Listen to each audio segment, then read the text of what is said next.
this is Astrid with Kanen Coffee, and I've got this Olympia Coffex machine here, and so it was leaking from the portafilter, from the group head.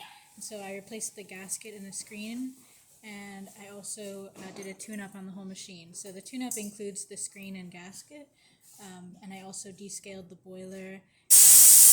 I cleaned the steam wand with milk cleaner, and then just wiped down the entire machine and deep cleaned everything. So I'm going to pull a shot and we'll test it out.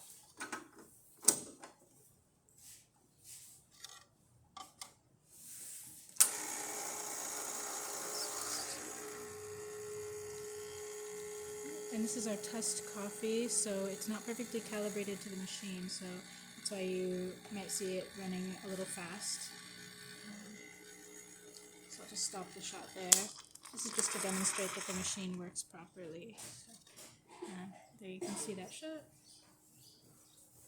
And then I'll show you the steam. Nice strong steam. And that's about it for this video. So if you like the video, please subscribe to our channel, and thank you for watching.